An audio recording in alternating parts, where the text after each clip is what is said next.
NYYST. This is New York, Yankee sports talk. Swinging for the fences, knock it out the park. This is New York, Yankee sports talk. Christian and Chris, of course SGR. This is New York, Yankee sports talk. Homie, New York, Yankee sports talk. Record, rain or shine, grab your shades and umbrellas. NYYST, you're hanging with the fellas.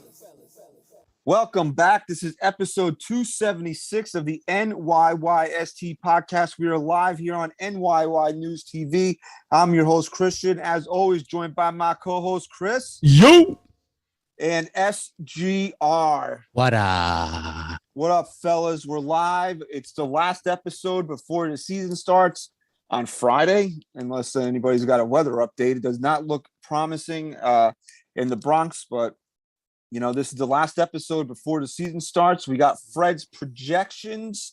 Always love doing Fred's projections. So how you guys doing right now? You a little excited? Doing good. I didn't know about the possible rain on Thursday, though. But yeah, it says 100% chance now. I'm looking here. I honestly, I don't know what it is. I just don't have the same, like, enthusiasm. I don't know what it is. I don't know if I... No, maybe because you said, I'm done. Maybe you said that enough times that you convinced yourself. You know what? This team has to earn my excitement back. Is that but fair? No, it's not. Not for opening day. Yeah, true. Yeah, Saturday, on Sunday, you know, May 3rd, you want to say that? That's fine. But not for opening day, bro. I don't care. They could have literally put the Somerset Patriots out there and tried them out as the Yankees, and I'd still get excited for opening day. And then I'd want to kill somebody on the following day for how atrocious this team is. But I'm always going to be excited for opening day. It's just one of those days you always look forward to, and we're just a few days away. It doesn't look like there's going to be baseball on Thursday, but that's why, you know, they leave Friday they open. Don't know shit. They don't know anything. Okay. Kristen is tinfoil hat. Okay. When do you trust the meteorologist? When do you trust the media? When do you trust? Wow.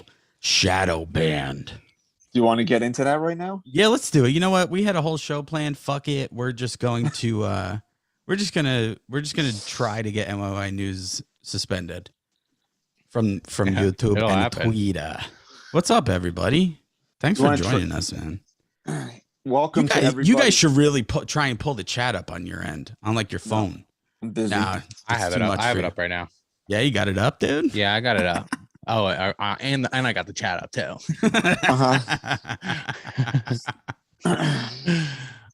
Let's trigger a bunch of people. Okay. You want to do it? Yeah, let's do it. I told you I'm down. I'll scrap everything. You really want to go down that road? No. If we didn't sign up with MYY News, maybe, but I don't want to be the reason why this whole fucking thing gets shut down.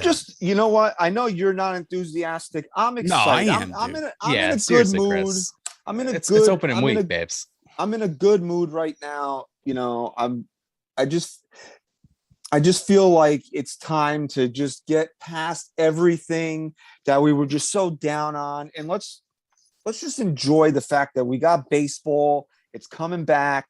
You know, let's just pretend like Isaiah Kiner-Falefa is, you know, Cal Ripken Jr. Let's pretend, you know, that Luis Severino is actually the Terminator, and he's not projected to pitch 35 innings this year. He will be back. Know? Okay. Here's something I was thinking of, and I know I just joked that I wasn't excited, but I was trying to be optimistic about the team. And I think a big part of the disappointment is how many people were available for the Yankees to get and they didn't, right? But if you really break this team down, is there still too many question marks? Absolutely. Based on, you know, guys who haven't pitched in a few years like Severino, or guys that you can't trust to stay healthy. But when you really break it down, at every position, the Yankees have a solid player. I mean, you have Anthony Rizzo at first. You have DJ LeMahieu playing second. which Maybe. I'm sorry. I'm not going to sit here and be that guy who thinks of DJ LeMahieu from last year. I'm just not going to do it. I'm going to be hopeful and optimistic that that was it. That was the fluke season for DJ, not the good years. Okay. You have IKF at short, which, let's be real, we don't know much about. Is he going to be an offensive powerhouse? No. But is he going to shore up the defense in the shortstop position? Absolutely. And you got Josh Donaldson at third. If he stays healthy, it's Josh Donaldson. Catching defensively upgraded. You have guys like Stanton, Gallo, Judge, hopefully not so much of Hicks in the outfield. This team is good. It's good, but it's not. The problem great. is that, the problem is you can be as good as you want defensively. You can be as good as you want in the lineup. But the fact that he didn't go out there and just shore up this rotation is kind of what's leaving me not able to get to the point of saying this team does have a chance to go far. So what if they jump out to a 10 game winning streak right out of the gate? No, I'm not going to do that. Just like last year, we were ripping on them when they started. It was abysmal. 2-9, was it? They were 5-10 to start the season or something like that. So I'm also not going to be, if they go 10-0, I would feel the same as if they went 0-10, other than the fact that at least I was enjoying what I was watching. Right. All right, I got to do something before we get into the crux of the show here. Somebody very important to me is watching the show, and she keeps asking to. She was asking to see Creed. So here's Creed. Creed's on TV. She wanted to see her buddy. She wanted to see her buddy. So there he is, and he's wet for some reason. Ooh, what are you doing? I don't know what he's doing.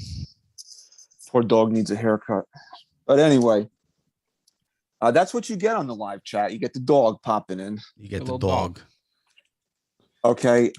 Yeah. So you know what the problem with the Yankees is that we all realize that this. Well, maybe the problem is us. I'm starting to think that maybe the problem is us because I see a lot of positivity on Yankee Twitter, which is like not the norm.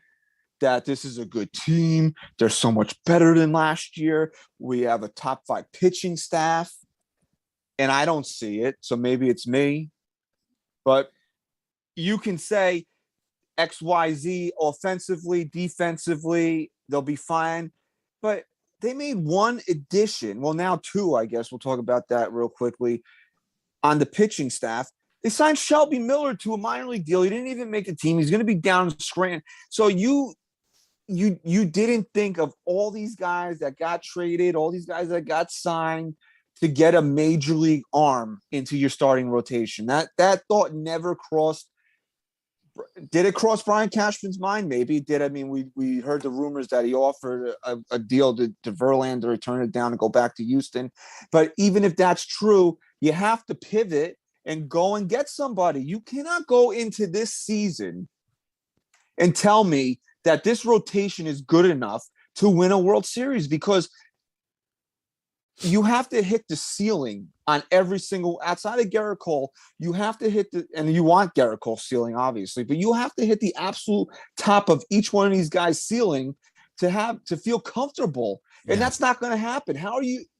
It just doesn't work out that way. Jameson Tyon's an injury risk. Luis Severino's an injury risk. Nestor Cortez, he might turn into a pumpkin this year. And who else is in the rotation? And Jordan, and we always say this. We love Jordan. Well, Chris doesn't, but we love Jordan Montgomery. Shut up.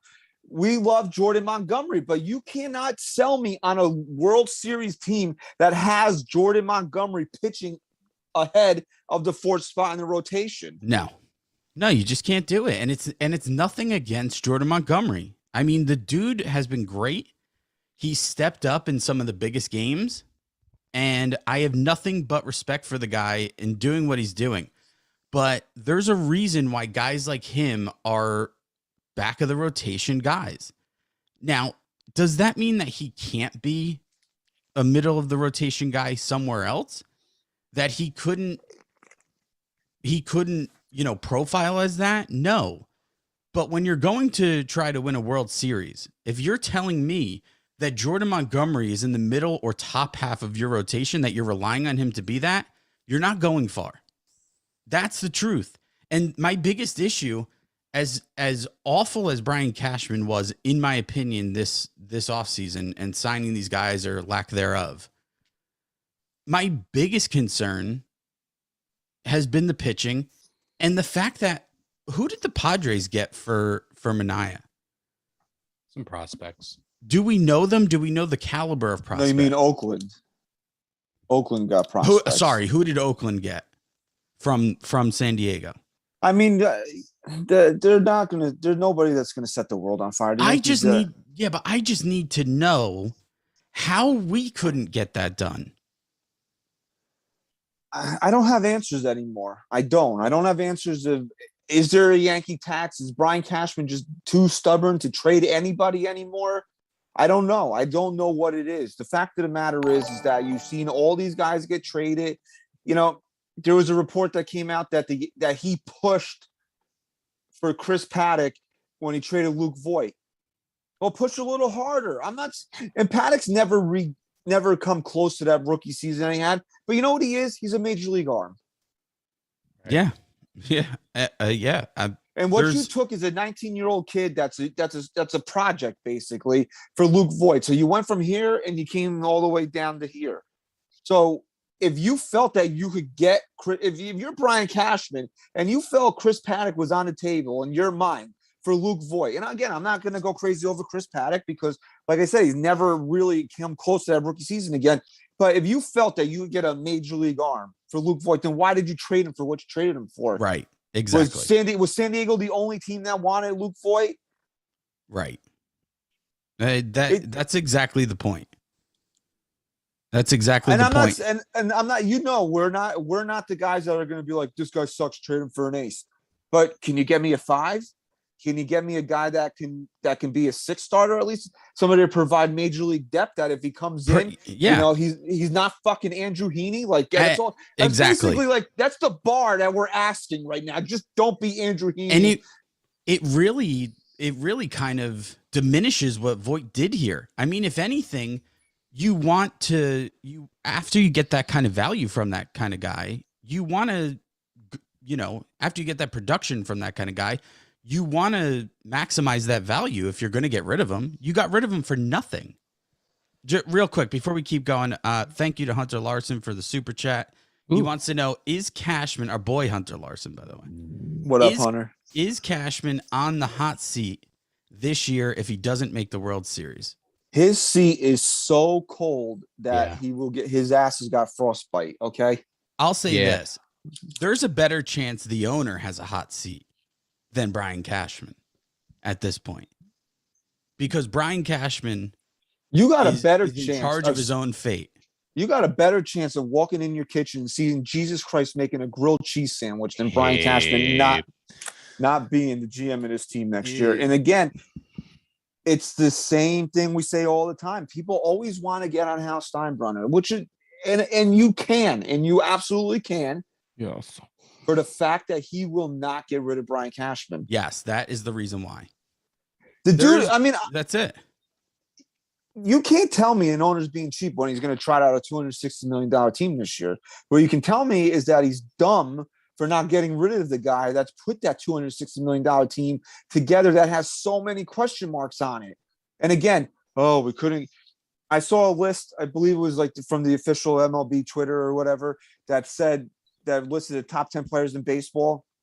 They had Freddie Freeman listed 8th. So they believe Freddie Freeman is the 8th best player in baseball, whose AAV was only a couple $1 million more than Josh Donaldson. Yeah. That we didn't even need because, and again, I voted to, and when we did keep him down, I voted to dump Gio Urshela. But you didn't tell me that you needed to go out there and get Josh Donaldson. You know when what it's first like? Base was such more of a position of importance. You know what it's like? You ever spend $300 like grocery shopping? I'll do it right now. You want me to buy something? And buy a few things. And then the next day you open up the cabinet and you're like, where's all the fucking, like, where's the food? I thought I got all this food for $300 and I feel like I didn't get shit. That's kind of what it's like. Well, dude, my wife and I went grocery shopping a couple of weeks ago. We didn't even buy meat, and it was $500. I'm like, what the hell? That's And crazy. What are you buying for the month? Don't worry about what I'm doing. All right. Jesus Christ, man. And that's what it's like. It's like you walk into the Yankees cabinet and you're like, what did I get for what I spent? Oh, There's a few good snacks in there, but nothing that excites me. And it's like, you're not even buying Oreos. You're buying fucking Hydrox, you know? Yeah. Or the vanilla Oreos. You know? What's wrong with vanilla Oreos? They're just not top shelf. But they're still Oreos. They're house Oreos. You're buying off-brand. They're buying off-brand shit. Like, that's what IKF is. He's like, that's what it is. And you don't even tell the kids. You just put it on a plate, and you're like, "Yeah, those are Oreos." You know, that's what they're doing to us.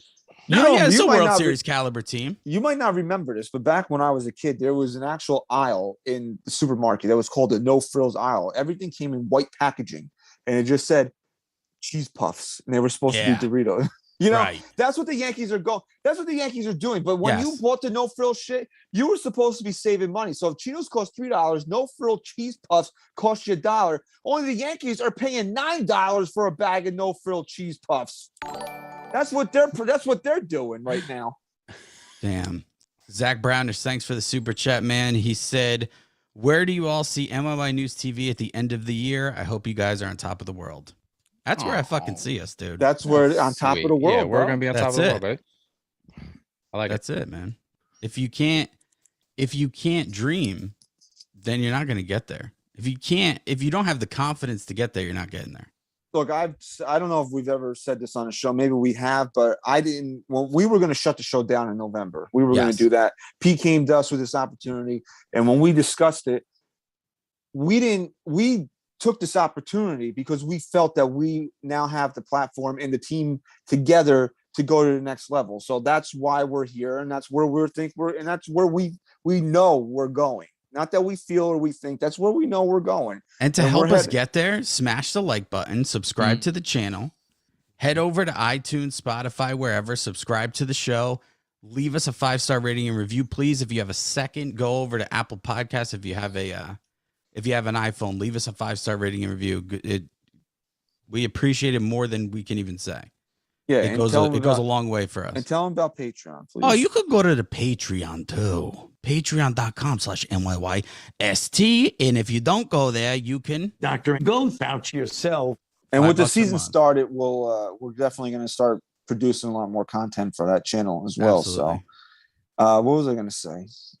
So let's get into a couple of minor things because that's all the Yankees do anymore is minor things. They made a couple of trades over the weekend. Hold on. Time out. I keep forgetting to do this. Maybe Pete is in the background, doing the production of the show.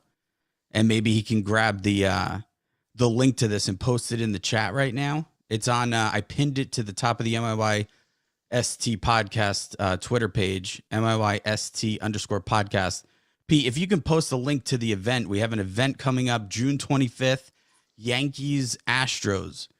90 minutes before the game, the ticket includes beer, non-alcoholic beverages as well. What? All you can eat chicken fingers. What? And then we get to watch the game together and get a little rowdy.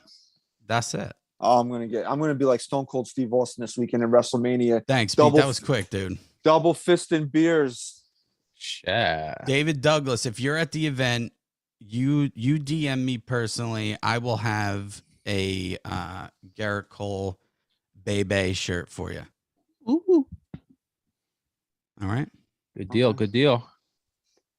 What was I going to say? Oh, yeah. So Ryan got a little excited over this. Joely Rodriguez. What a story for Joely Rodriguez, right? Comes over here as part of the Joey Gallo deal. Yanks don't pick up his option, re-sign him, and now he's a Met. Yeah. Because Yankees picked up Miguel Castro, who has nasty stuff, but cannot throw strikes to save his life. Oh, that's good. Then he's perfect. He's perfect just nicely. They should actually make sure they use him and piggyback him with Aroldis Chapman. But he looked good, though. He looked good back when he was with Baltimore. That was when he kind of caught my eye, just as someone that I wanted the Yankees to get. Then he went to the Mets. Thought that would never happen. Yankees Mets make a deal. When's the last time they made a trade? I don't know. Who cares? But anyway, the thing with Miguel Castro is if you believe in Matt Blake, this is the type of guy that you get if you believe in Matt Blake. Okay. Is that his name, Matt Blake? I feel like Yeah, I'm not... Matt Blake, dude. Matt Blake. Great I know guy. his last. Oh, Love you him. met him? Yeah. The last trade between the Yankees and Mets was in 2018. The Yankees traded Kendall Coleman to the Mets for LJ Mazzilli. They did do that. And then the trade before that was 2014. The one before that was 2004. So they do not. Was that do when was business when was the Felix Heredia trade? Was that 2004? 2004? Who'd the Mets trade? Was it Armando Benitez? Did the Yankees get Benitez back? I think it was just Mike Stanton, Ooh, the catcher or the pitcher? the pitcher. Who's the you know fucking Mike? catcher? Yeah, you know Mike Stanton, the catcher. Oh no. I'm thinking of Mike Stanley. Giancarlo Stanton. Oh, Used to yeah, be Mike. Yeah, That's it. Giancarlo. He's an outfielder. Yeah, he plays outfield. DH. Yeah. Does he? Idiot. Yeah. Someone should let the Yankees know that he can play out there. All right, The so Armando Benitez deal was in 2003. And was it? Yes. Okay. And then the other deal the Yankees made over the weekend is they traded Albert Abreu and another minor league pitcher to the Texas Rangers for catcher Jose Trevino because you traded Gary Sanchez, got back Ben Big Arms, who's hurt, Ben Big and Arms.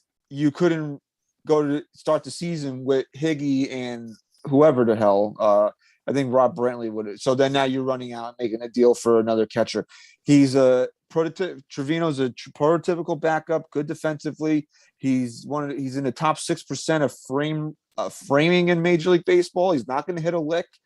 So I mean, it is what it is. I mean, so it's just mind-boggling that you trade for fucking catching. He gets hurt, and this is what you run out. This is what you felt the need to go run out and do. Not get starting pitching, but to get another backup catcher. Yeah, here's my thing, right? Here's how I look at the whole Sanchez thing. Everyone's saying, thank God he's gone. Thank God he's gone. He sucked behind the plate. For me, it's Gary Sanchez had to go, not because he sucked behind the plate, but because the thing he was here to do great, he wasn't doing great anymore, anywhere near great anymore. And that's hitting dingers and being good at the plate. So when you have that type of defense behind the plate, and you're producing as little as Gary Sanchez was at the plate, I can't even sit here and say people are going to be upset when, Kyle Higashioka is playing every other day and he's an automatic out in the lineup, because the last couple of years, Gary was pretty much an automatic out in the lineup. No, you mean the Yankee new catcher, Mike Piazza, the greatest hitting catcher of all time? What's the guy's name? Trevino? No, I'm talking about Kyle Higashioka. Oh, yeah. Kyle. Seven home runs in the spring, Kyle. Yeah, Listen, yeah. I'll give Higashioka credit on one thing. When he first starts to get consistent playing time, he hits some dings here and there. Here's the problem. When you play a guy like Kyle Higashioka too much, and then teams go, okay, guys, I guess we'll have to include him in the scouting report because he's going to be in the lineup probably 2 out of the 3 games of the series, and we're going to see him in a couple of weeks also. Let's start scouting him and looking at his weaknesses. Then it becomes very easy to never even let him touch a baseball. Think about when Kyle Higashioka stepped in last year and he had a handful of games to start out where he was good. And what did we say? We said, give it another week. When the league actually cares about him and looks at his scouting report and then goes, okay, this is easy. And then he disappears. I mean, it happened almost instantly. You can't have that every day. You can't. No, I think the Yankees catching situation is terrible. I'm sorry. You can say whatever you want about Gary Sanchez. Not that it would have been great with Gary Sanchez here, but I think it's abysmal to me that you're going to go into the season with Kyle Higashioka and Trevino as your catchers. You want to go defense? Okay, fine. But, when these guys are hitting 205 and automatic outs, don't complain about it. Look, this has always been my argument for Gary Sanchez.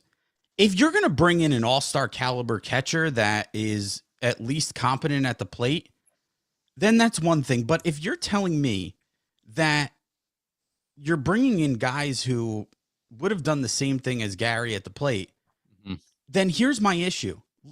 Let's just say we're all major league pitchers right now.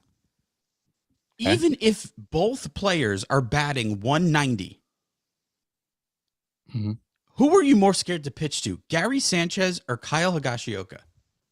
Mike Piazza. Honestly. No, because that's who Kyle Higashioka Sorry. That's fair. Honestly. I would probably still be Gary. No, I think Gary Sanchez still has the opportunity to wreck a game more than Kyle Higashioka. Doesn't that weigh on the pitcher?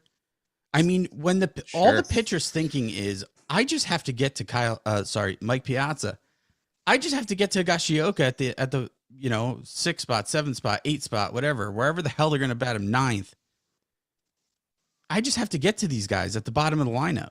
You don't even have Gary Sanchez there to act scary, to be that guy in the lineup that the pitcher knows if he makes a mistake, Gary Sanchez has a way better chance of wrecking you than any of these other guys. I'm not saying that the Yankees made a bad move to not trade for a better defensive catcher. All I'm saying is Yankee fans might feel it a little more when this team's struggling and the bottom of the lineup is what it is, and your catcher being one of those guys is an automatic out every time. You're going to start to feel it a little. I don't know. If you're 7, 8, 9, this Hicks, Tyner Falefa, and exactly. And the catcher, that's not a good bottom of the lineup. And what about Torres if he's in the lineup? Do you have any faith in him that he's going to be a consistently good hitter like he's supposed to be? I don't know, but you know what? The Yankees have been using him at shortstop a lot, meaning more than once in spring training this year, and that's gonna be a big fuck you to the entire fan base if he starts on opening day at shortstop. Seriously. Really, yeah. Seriously. And you made this point last week, I think. Just go right back to what you said about who was playing shortstop during the wild card game. Who was playing shortstop for the New York Yankees in the 2021 wild card winner go home game at Boston? It was what's his name? Andrew Velasquez. Squid Boy. Correct. Okay. I mean, Squidward. And now it's just like, what, Torres? Okay, Torres, back to short you go. We'll move you when we get sick of you. Well, because you can't hurt anybody's feelings, and IKF is the new guy, and he's not really a star, so he can sit on opening day. You have to get everybody in so nobody gets butt hurt. So, you're just going to have to deal with Torres at shortstop for opening day, which I don't want to. Look, like I said, I'm not going to shit on opening day because it's opening day, but that's a giant slap in the face to Yankee fans that after you pulled the plug on it, you told us that he failed at it. We had to sit there and watch Velasquez start a do or die postseason game. Oh, we have to improve at shortstop, and you passed on 9 guys that are better than Falefa, and we're back to opening day and Gleyber Torres is shortstop. That's a giant, it's smarter Yankees. We say that all the time. That's what the Yankees do. They just do these things that don't make any sense. So, when I've been seeing Gleyber Torres play shortstop, and it's like, there's no need for it. Like, he shouldn't, even in spring training, he should not be playing shortstop. Because that you're leaving the door open to use him in that situation. And you basically and again, for anybody that didn't listen last week or whenever I made the point, he was so bad that he changed the entire plan in the organization. We were never supposed to, in this offseason, be looking at getting a shortstop. We were never supposed to think about what Anthony Volpe or Peraza were in a couple of years because we had him. His name was Gleyber Torres, but he shit the bed so bad that it completely changed all of that. And now you're telling me that there's a possibility that he might open in the season, even if it's for one day. And what did we say last year? Oh, everybody argued with us, right? Everybody argued with us when Gary Sanchez, I'd said if Gary Sanchez caught Garrett Cole on opening day, it's just for theater. And it was, because Boom. Next start, Yeah. Higashioka's behind the plate. Right. And this would be the same. It's not exactly the same thing, but it's just one of the things that the Yankees do that doesn't make any sense. If like we said, if Gary's not going to catch Cole, then why does it matter that Gary catches on opening day? And if Gleyber Torres is not the shortstop, why does he have to play short? Why? Because somebody's feelings are going to get hurt that they didn't play opening day? Too bad. Gleyber, you fucked this all up. So DJ LeMahieu, you want to play DJ LeMahieu at second base?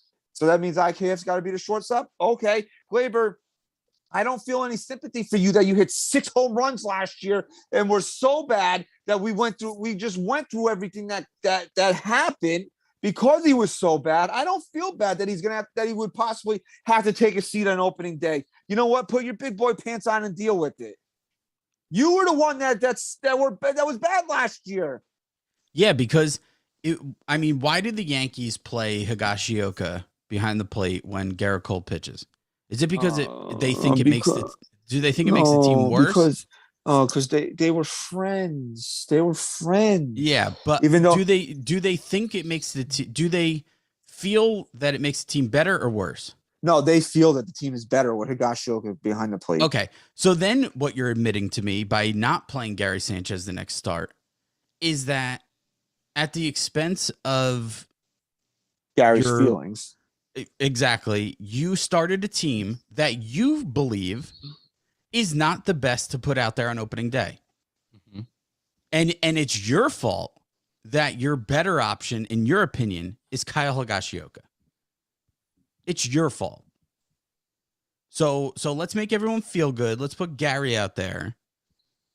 And we'll make it seem like this is what we feel is the best configuration of the team to win. The best gives us the best chances at winning until next start.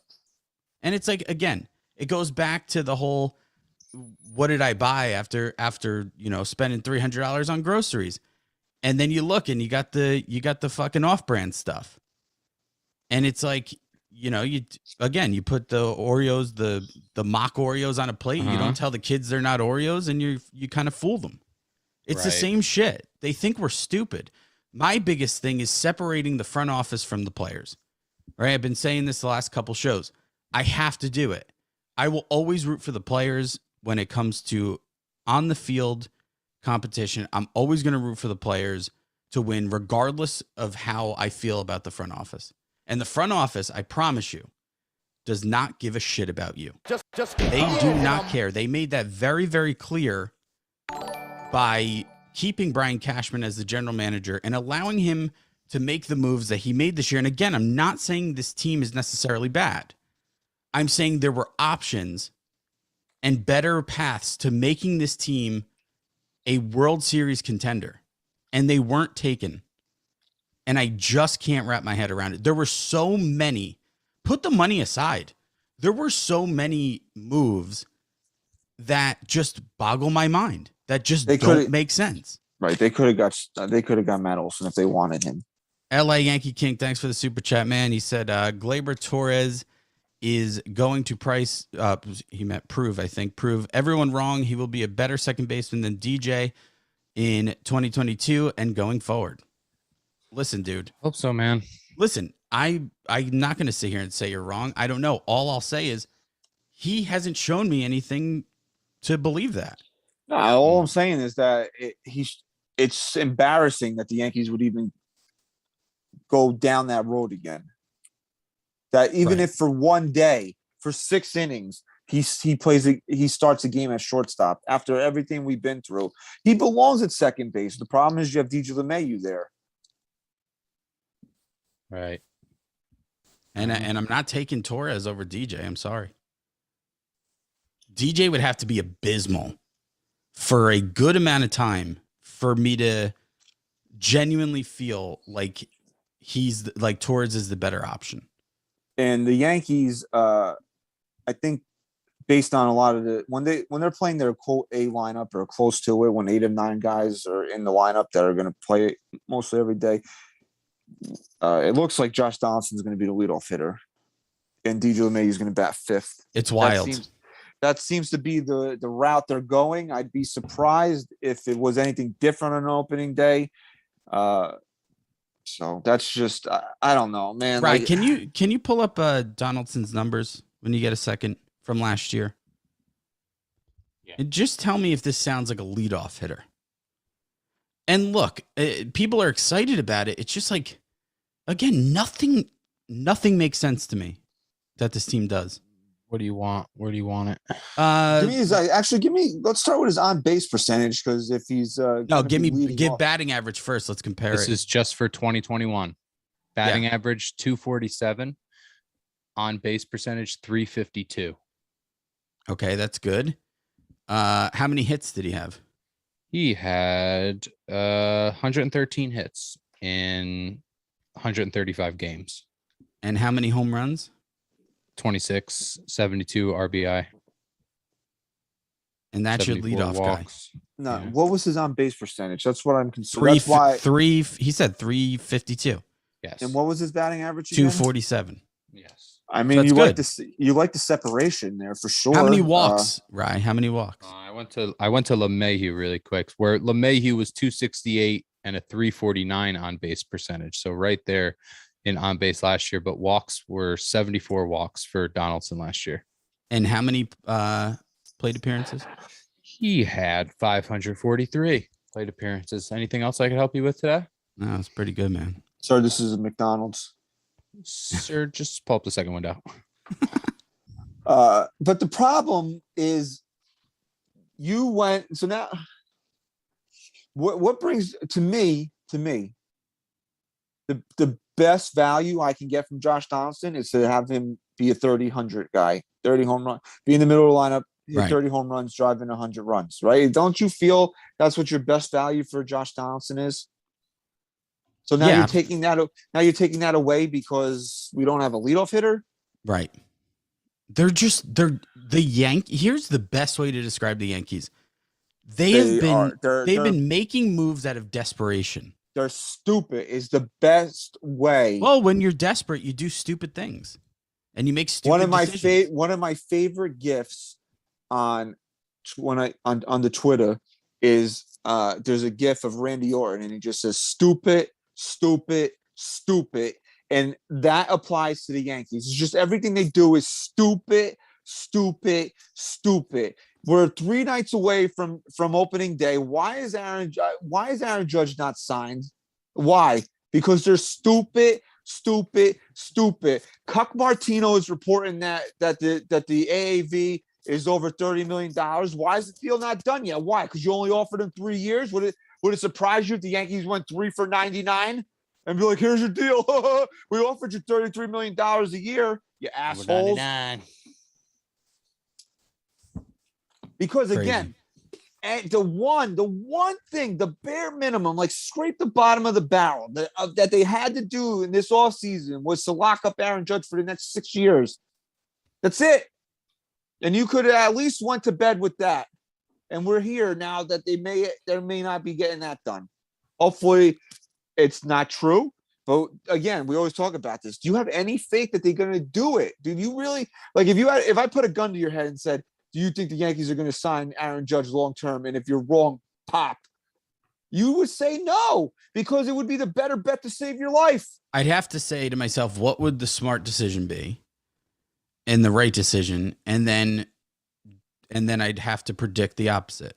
Oh, you can't say gun on a plane, on a podcast. I'm sorry. You can't say gun You can't on say a podcast. bomb on a plane. You could say you can't, and gun on a podcast. So. Couple other things we're going to get to before we get to Fred's projections here. I know this is the NY standing for Yankees ST podcast, but we do keep an eye on things over in Queens, and got some really bad news on Jacob deGrom earlier or late last week, where he might be out for at least the first half of the year with a shoulder injury. I mean, That's just being a baseball fan following Jacob deGrom. Yeah. He's the best pitcher in baseball, dude. You hate I mean, to see that I was shit. talking to a Met fan today, actually talking to a Met fan today, and he said, everybody says Jacob deGrom is the best pitcher in baseball, but to be the best, you got to be on the field. And after it's getting to that point now. Yeah. Now it's getting to that point. And also now they're looking at a scenario where they might be missing Max Scherzer for the first month of the year. Real quick. Sorry. I just want to say Hirsch asked, who is Fred? We'll get to it after this segment. We will explain you don't Fred. know Fred. You don't know Fred. Some people don't know Fred. We will lay it all out after we get this taken care of. So for the benefit of those with flash photography, excuse that one. Those who know, and those who don't are completely lost right now. What were we talking? Oh, Scherzer. So, this is what we do here on the NYYST podcast. We get exclusive clips, audio, interviews to us. And, New York's number one sat down actually with the manager of the Mets to discuss his ace missing the potentially half the season. So I think we have that queued up right now, don't we? We do, yeah. Okay, we're joined over the phone by first-year Mets manager Buck Showalter. Hey, Mike. Buck. How you doing, Mike? Tough news. DeGrom gonna miss a lot of time. Yeah. Let's get right to it. How you feel about that? What's the plan here? Yeah, well, it's not good. Okay. Right, I don't What's feel the good plan? about it. I don't like it. Okay, but, it's something that we're going to have to deal with, whether we like it or not. Yeah, you're gonna have to deal with it. Okay. Yeah, certainly. I don't like it. I don't like it. I don't like it, but, poor Jacob. Yeah. I mean, just another thing he's going to have to deal with again. He's a delicate little flower. Yeah, he's a little flower. Yeah, a little, okay. yeah. What kind of flower would you say he is? Well, there is a flower. I gave him a nickname. I call him Jacob's Ladder. It's a type of flower of Polymonium reptin. Pokemon? Yeah. There's a Pokemon there? Polymonium reptin. I learned that back in a gardening class I took back in my scouting report days. Oh, yeah, you were a scout there. Okay. Scout. Well, Buck, thank you for coming on here. Yeah, it was We'll do this fun. again sometime. Had a good You can time. watch me watch the game sometime, maybe. Yeah. I know you like to watch. I do. I love watching. Okay, yeah. Yes, I do. Little cuck. Yeah, well, Yeah. that's what they call Like me to on watch? NYYST. I do. Okay. I love to watch. I like Okay, it. yeah. I like it. I do. You watch me watch the game? Oh yeah, I'm gonna watch you. Okay. For sure. For sure. Oh man. Oh, dude, Mike's, that's definitely, That interview was not for that got cut from the air. That's why it was sent to us exclusively. Yeah, that's It a got late night. it went off the rails. It was Mike's that's on what late. happens. when you actually, get Mike's Mike. got his own, he's got a new podcast with Bet Rivers. So, we got the exclusive that his own podcast didn't even get. Wow. So Wow. there you go. Uh-huh. Only here. Okay. That's how you know you're in. That's how you know you have a foot in the door. Yeah, for sure. When he gives you exclusive. When you get content. audio before the person creating the audio, For sure. you know. Yeah. So, just another quick thing. Derek Jeter Day in September at Yankee Stadium. What's this? The fourth installment? And I was saying before, I don't know if you were in the Zoom room yet, Chris. I said it to Pete. The Yankees must have a fear that they don't think they're going to have people in the ballpark late in the season. Yeah. Well, wouldn't you have that fear a little bit? You can only Because fake it till you make it if you actually believe in some of your talent. I mean, they're gonna have to fill seats. What do we have so far? Paul O'Neill Day, and now Derek Jeter Day. Yeah, it's a Friday night in September. I forget the exact date. First 40,000 fans are going to get a miniature Derek Jeter Hall of Fame plaque, and he's going to throw out the first pitch. And hopefully we'll have news that he's taking over as general manager of the Yankees. But we're not gonna get my hopes up That on would that be one. smart. That would be too Imagine. smart. Well, smarter Yankees, Yankees. But I mean, I was saying this too. Like my cousin wants to go to the game. Do I really want to go to? I hate going to Yankee Stadium on Friday night. Coming in from Jersey, I can't stay. I can't deal with it, especially now that I'm old. Just can't deal with it. Am I going to go to the game? 99% probably. Yes, I will. But I just don't feel the need to after I went to his final game. We already saw his number get retired. I mean, now we got to go to his Hall of Fame celebration too. My wife's texting me. It's September 9th. Okay, Meg. It's September 9th. Okay. You want to be a part of the show? Why don't you just come into Meg? If you want to be a part of the show, you want me to say your name again? Why don't you just come in the room? Just come in the room. Don't speak to it. Oh, I should have. That was a great opportunity. Keep my wife's name out your fucking mouth. Damn. Shit. You want to get stapled again? No, I'm gonna fucking slap you right in the fucking face. Yeah, okay. I would be more of a man though. I'd fucking pop you. I'd punch you. Yeah. Okay. She said should know the day as Yankee podcasters. Okay. Now I'm on your side. Bros before. Bros before. He said it, not me. They brought up in the chat just now. Michael Caputo brought it up. I don't know if this was on the show plan, so I'm sorry if I'm jumping the gun. But are we going to talk about that Amazon deal? The Yankees you want to made? bring it up? We can bring it up. Might as well. Michael, was it a chat or a super chat? Yeah, it was just a chat. So I'm not even going to say the guy's name. All right, I'll just bring. But I'm going to encourage anything Michael says that isn't so negative. I want to jump off of the fucking George Washington Bridge. Oh, this is who that is. Yes, Mike Caputo. Let me tell you something. Loyal fan, love you. But dude, just take the Yankees out of your life at this point, dude. Your wife is better things. Your wife is texting me to watch it. Watch what? You want me to watch my mouth? You want me to take my eyeball down, turn them around? Watch me watch the game. What? You gonna watch me? Don't start. Do not start. You don't want to go down that road, okay? You don't want to. You don't want to go down that road. This is a fight. You're 100 miles away, bro. You know.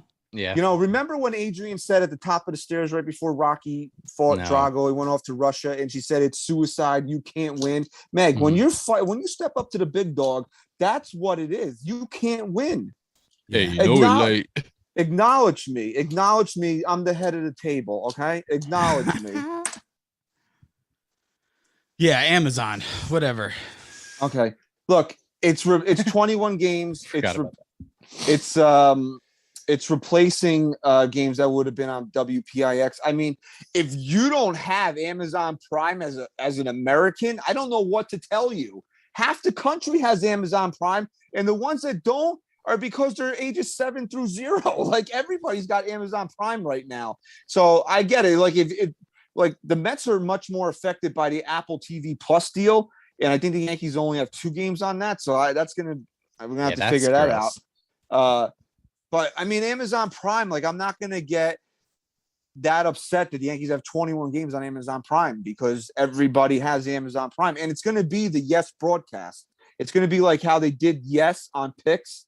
It's just going to be the same thing. It's just going to be on Amazon Prime. That's the worst part of it. You'd have liked to have just gotten a whole new set of without Michael K. in there. I mean, I'm going to listen to Michael K. You know, Does that come with free shipping, those games, or what? Yeah. Yeah. Yeah. Watch me get shipped. Okay. I'll come in a box. Okay. I'm gonna get shipped right. Well, watch me coming. Watch me coming, bro.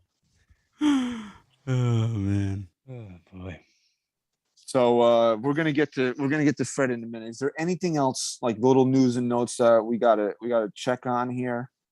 I don't want to do predictions or anything like that. I know this is the last show before the season starts, but we're going to all be together live on this channel Wednesday as NyynewsTV, and we're going to do this. And your 10-year-old is very concerned that she doesn't have Amazon Prime. Chris, what are you going to do about that? How do you know this? Because it pops up on my iPad that your wife is texting. Why is my wife texting you? Into the group chat. Yeah, sure. Oh, your wife is texting me private, dog. This is turning into the Oscars. This is the lead up. Slap on the pod. Slap on the pod. So, what were we just talking about? Okay. Fred, What are you on? What are you on? predictions. Fucking cocaine? Honestly, bro, Wednesday. Just How take a long have doggy, Zanny? how long have you known me? Always bring up Too doggy long. Zannies. I never thought I'd be friends with you this long. Especially after I stapled you and the staple corroded in your arm because you were such a dirty pig. When I decided okay? to be friends with you, I thought it was max 5-year commitment. Lindsay, I love you very much. There's your shout out, babe. Okay. Oh, that was cute. Yeah. So we're gonna actually be married 6 years in a couple weeks. I didn't think that was gonna last that long either. Okay. Wow. Arbitration. You got to be a free agent. But what were we gonna say? Oh, Rasan Thompson. Sorry, I will Smith Cashman. Thanks for the super chat. If he turns Clark into a long man or reliever, so tired of Yankees turning their pitching prospects into relievers. I would agree with you, dude. If you did, oh no, Clark. Sorry, I'm thinking Michael King. Clark right? Schmidt. Clark Yeah, Schmidt. yeah. We love Michael King in the bullpen. Yeah, but he's right. Clark Schmidt is someone that really needs to get an opportunity as a starting pitcher. Yeah, but so here's the thing, Will Smith dude. will Why? win. We hang why is your- on why to all is these your 10 prospects why and then is they your don't play them. 10-year-old Why is your 10-year-old watching the show right now? Why is she still awake? Oh, you got to put your foot Oh down. yeah, on we're this one. live. We're live. I was We're like, how are they live, watching? Are they dude. just staring at him? They just sit at the door and they just sit in seats here and they stare at me. So Wouldn't doubt it. what were we saying now? Oh my God. Jesus. That's going to be the name of the show. What was I yeah. saying? What were we talking What about? were we talking about? We were talking Clark Schmidt. I don't know. Will Smith. Oh, Clark Schmidt. Yeah, I saw something today that it sounded like he was going to make the team. And what is he going to do? He's going to make the team as a reliever. He's not going to start. Boone's already mapped out the rotation through the first 6 games. Yeah, he you're didn't right. say No. he didn't say Clark Schmidt's name in there anywhere. Crazy. So I think he would be the first option to get the next crack at the rotation if it doesn't but play out this way. we got to protect Clark Schmidt because remember when everybody cried like they were Clark Schmidt's mommy when Boone stuck him into that game with the bases loaded. That was his major league debut. The kid's living out a fucking dream, pitching for the Yankees, And we're victimizing him. We're victimized. Exactly. Get it. Yeah, but Jesus. again, enough of the victimizing. we couldn't trade Clark Schmidt because he's our top pitching prospect. But but now smarter the Yankees. Middle reliever. Middle reliever. And Clark Schmidt kind of profiles along the lines of the guy that the Padres traded. One of the guys they traded for Manaea. He's on it. Is he on his fourth? Is he on his fourth Tommy John? Because that's why Brian Cashman hasn't traded him yet. Okay, like some guys like Garter Belts. Some guys like Nurses Outfits. Brian Cashman likes Tommy John. Yeah, Brian Cashman. Brian Cashman's fetish. Brian Cashman has a Tommy John fetish. How's that elbow feeling? Is that ligament a little loose? Yeah.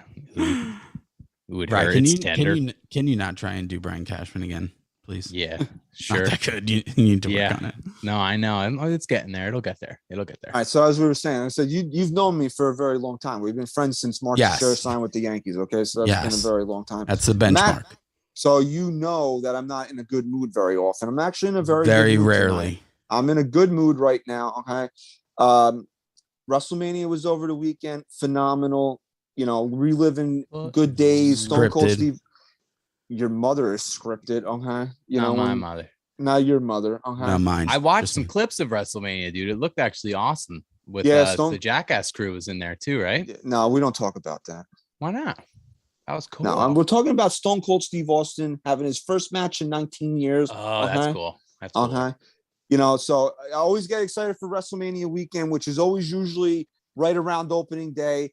I'm feeling good. I've been working out. I'm feeling good. I got the pipes going, bro. Ooh, put those away, dude. No, so I'm actually in a good mood. It's probably not going to fucking last for much longer. Right. So it'll happen and it'll go. We're live. We're live on NyynewsTV. We should be drinking. We should have been drinking this episode. Yeah, we should start drinking. We should start drinking. Drinking on the pod. You want me to double fist some monsters right now and possibly have a heart attack on If you want us to drink on the pod, we need 10 reviews They could just be edited. Hashtag drink on the pod. Drink on the pod. On Apple Podcast, hashtag drink on the pod. Leave us the review. If we get 10, we're getting smashed one of these episodes. I'm not flexing for her, Meg. Please. There's probably somebody out there that appreciates all the hard work I put into this bio. All right, let's bring the show back on. I love my wife dearly. We're an hour in. We haven't even described who Fred is to these people. Nothing after that last text, but anyway, yeah. So let's bring the show back around here. Fred. Okay, so I don't even remember how this came to be. We were probably just jerking around one day leading up to the season, and we were on Baseball Reference, and we saw the projections, and we were like, "What's this guy fucking drunk?" Because some of them that's exactly what happened. Some of them were just like outrageous, but the ones that I have here today are not bad. I think basically we named the algorithm that Baseball Reference uses to project stats for the upcoming season, and we named him Fred. Okay, right? Because like the schedules, the MLB schedule for years, for like 100 years, used to be done manually by like this old couple, Fred and Ethel. Right. Oh, really? Is that no fucking asshole? Oh my god, that almost went right. But now it's obviously an automatic, algorithm coded. And we were reading these, and we just said it has to be some old fucking guy working for Baseball Reference, drunk off his ass, that gives the predictions of the season. And last year, I don't think we ever went back and checked. No, we did mid-season. We did mid-season ones. We did like 7. We went back and revisited some of them. You're right. So that's why I have the board here. Anybody on NyynewsTV can see it. I have the board. I was going to do 20 over-unders, 19, and then the Yankees win total. But, I mean, do you guys really want to sit down and I love Clay Holmes. I think he's going to be an important piece of the bullpen. But you really just want to sit here and talk about Clay Holmes' ERA? No, he's not worthy of this yet. I mean, so we don't know enough of him. I took what I felt were the 17 most consequential players on the roster, and we have the Yankees win total. Now I know somebody last year suggested, why don't you do the hook? Like we're gonna do it for the wins, 91.5. But like for me, for doing stats like 3.45 and a half ERA, like that's just weird to say, right? Yeah. So we didn't for the actual stats, we didn't do it. For your convenience. Who runs the show? For your convenience. Who runs the show? What did I say earlier? What did I say earlier? I'm the head of the table. You acknowledged me. I fucking built the table. You did not. Out of my territory. I have a particular set of skills. We are going to start banging. And he said, just wanted to say you guys are awesome. My question is, sir. Why are Yankees stocking up on relievers instead of starting pitching? Also looking forward to meeting you guys on June 25th. Because they are fucking stupid. And thanks for getting tickets to the event. Thank you very much. We appreciate that. We can't wait to meet you. And we say it all the time, smart or Yankees. Either you make the smart decision or you make the decision that the Yankees would make. And those two things are polar opposites. They have a history of making the better move for a reliever. So I think they're kind of banking on their own personal experience there. And that that's something that they know. Again, they do a good job at building a bullpen. The Yankees are managing this team out of desperation. That's why nothing makes sense. That's why they're so eager to get behind the camera, to get in front of the camera and tell us they're a World Series caliber team. We didn't even touch on this. Brian Cashman's so eager to get up there and say he's pissed off when anyone brings up 2017 because them scoring 3 runs in 4 games in Houston is why the Yankees didn't make it to the World Series. And it's just the same things over and over. Do you want to go down that road now? We're an hour in.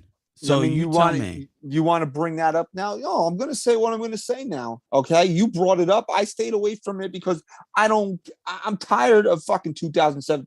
First of all, it's weak. It's weak-minded, bullshit. Yeah. To bring that up, be like, oh, if it wasn't for, first of all, anybody that's done studies on this has come out and said that Marwin Gonzalez benefited more than any other player from the trash cans. Who did the Yankees sign? Who did the Yankees sign this offseason? Yeah. Okay. That's number one. Number two, even if you felt that way, shut up. You don't need to go and rehash that shit from 5 years ago. Keep your mouth shut about it, because all you're doing now is you give this fan base more excuses. Like, we would have won if it. First of all, you don't even know that. I got into a disagreement with somebody the other day because when that came out that Brian Cashman said that, and I said, well, the Yankees only scored 3 runs in 4 games. If the Yankees lost those games 10-8, you could sell me that there was some shady shit going on, but not when the Yankees got completely shut down by Lance McCullers in Game 7. You can't tell me that the Astros were up to something. They lost every game 2-1, 2-1, and then one of them was like 7-1, and then the final game was then they lost 4-0. 4-0. Yeah. Okay. So you can't. So I've been saying that for years now. If the Yankees would have scored, 30 runs in 4 games and lost all of them, then maybe you could come to me with something. But they scored 3. The Astros probably didn't even do the trash can during those games. They were like, you know what? It's not worth the risk. We don't have to. All we have to do is score 2 runs and we'll win. And then, like I was saying, I got into disagreement with somebody and they're like, oh, well, if the Astros didn't cheat, then they wouldn't have been in the LCS. Okay, so you now have the crystal ball that says that the Yankees would have won whoever they would have played. How do you know that the Yankees wouldn't have played a different team in the wild card game that wouldn't have blown that 3-0 lead? True. In that game? Or how do you know the Yankees would have even been home in the wild card game? There's so many different variables that you can take into account by saying, well, the Astros shouldn't even have been there. They scored 1 run. They scored 1 run in those last 2 games of that series. 1 run in 2 games. Yeah. The cheating scandal wasn't the pitching. It was the offense. So we're just going to deal in the facts. And the facts are that the Yankees did not score enough runs in Houston to even use that as an excuse. Okay. Right. So Brian Cashman can sit there and make excuses for his poor performance all he wants to. I don't buy it. You can sell that to the sheep of Yankee Twitter, but you're not going to sell that to me because I have these. You see these down point? I have these 2 fucking eyes right here. I watched the team that you've put on the field in the last 5 years that has not been able to measure up to the other teams that have won World Series and that have beaten you in the postseason. So go ahead and chase, and you give Yankee fans this boogeyman to chase out there. Like, oh, the Astros cheated. How's not cheap? The Astros didn't cheat. Those are not reasons why the Yankees lost. It's because Brian Cashman continually does not do his job correctly. And then now we're going to say this one more time for people that don't understand or not picking up on it. Hal Steinbrenner needs to fire this guy. So until he does that, he's also to blame. Yeah, it just goes back to the whole us versus them mentality that it's like we just have to always have a villain somewhere. And it's old. It's fucking old, dude. Look, if you came out and won a World Series and you still have a genuine, gripe for 2017, fine, dude. That's your own prerogative. But the fact that you're sitting up there after not only failing to win a World Series since then, but actually regressing, you just sound like a whiny bitch. You sound like a cock. Is really. You know what? I used to have so much respect for Aaron Boone. I used to have so much respect for Brian Cashman, but then they open their mouths and they do it to themselves. When Aaron Boone, he didn't have to say anything, but he went out there and said that he got bullied by an umpire. I don't respect you anymore. Okay, I don't. After I made a passionate rant on this show about how the Yankees needed to win for you because you were out there managing and getting all that shit. When did he say that? When did he say he was bullied by an umpire? He said it during the season. He got bullied. The Yankees were bullied by the umpire. Yeah, but didn't you hear though? He bullied an umpire. Didn't you hear though that him and the umpire made up? And then he said something else after to them? We are going to start banging. That wasn't even remotely funny. It's poor use of the drop. Sorry. Get the fuck out! That's what Hal needs to be saying to the people that work for him. But Yes. He's sailing on his catamaran, so he doesn't care. Yes. All right, can we get to Fred now? Does Let's do everybody knows Fred? Everyone knows now? Fred. He's the drunken old fool that works for Baseball Reference and does their predictions. He's basically Blue from old school. They just put him in front of the computer. Yes. All right. So we want everybody that's in the chat right now chime in. We'll say what the over under number is, and we want everybody to participate. That's why we chose this show as a live show. So there's really no rhyme or reason. I guess it's alphabetical. I took the names right straight down from on the roster list on MLB.com, so it's probably alphabetical. We'll start with Aroldis Chapman. His over under I chose was 16 saves. I ran all polls yesterday, so we'll just start there. The fans took 86% over on 16 saves for Aroldis Chapman. We'll start with SGR. What's your number or your prediction there, Ryan? You have to really think the only reason it doesn't go over is that he gets hurt at that point. So I think he'll go over that. Okay.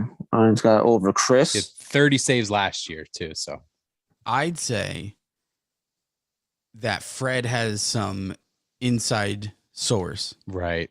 He's got sources that told him that Jonathan Loáisiga might be taking over as the Yankee closer at some point this season. And that's the only way he can justify such a low over-under. I have to take the over. That's the only way to me. I don't see Chapman really.